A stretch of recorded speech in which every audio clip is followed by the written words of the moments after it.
Well, the first question is, what are the specific challenges for future implementation of floating-point arithmetic? I think performance is always the first challenge.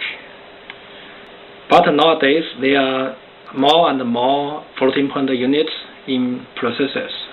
Especially now there are many vector extensions in general-purpose processors. Sometimes there are even hundreds or thousands floating-point units in a processor. So costs or die size and power consumption is also very important. So the key challenge is how to balance between performance, die size, and power consumption.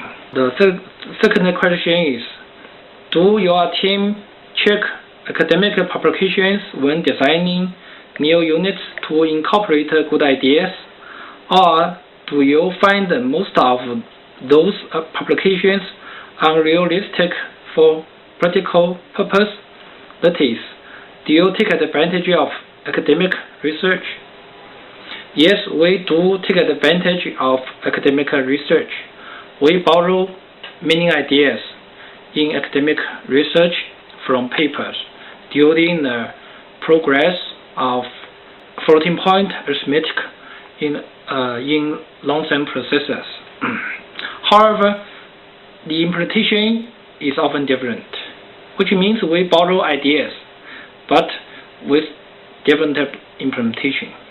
For example, 2 years ago, we improved our floating-point unit, reduce the latency by 20%, reduce the power consumption by 30%. This is a combination of many academic results, but with our own implementation. Another aspect of this question is, we did find there are many research work in computer architecture which is work on paper rather than work on silicon. But I think, relatively speaking, academic researches in floating-point arithmetic are more practical than architecture. The third question is, what PhD thesis topics would you recommend to new students if they want to have an industrial impact in the future?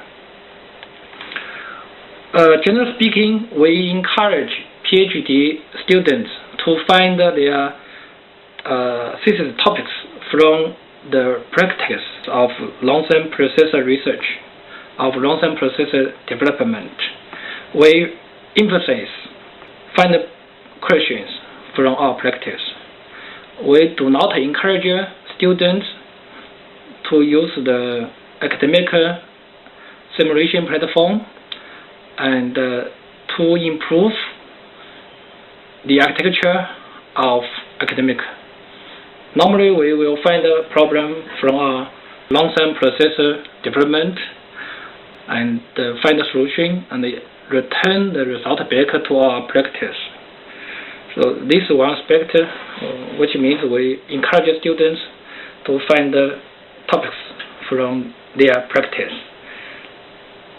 In my group, if a student use architecture simulation tools such as SimScaler and to improve some performance to certain architecture, if it's not related to our own design, normally the kind of student cannot get a PhD.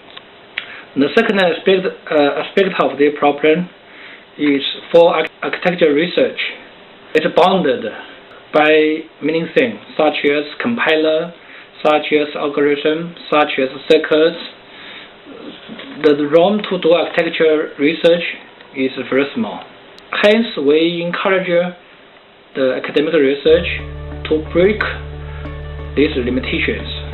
We encourage our students to do research either top-down from application or bottom-up from materials to break limitations of algorithm, of compiler, of EDA tool, and so on.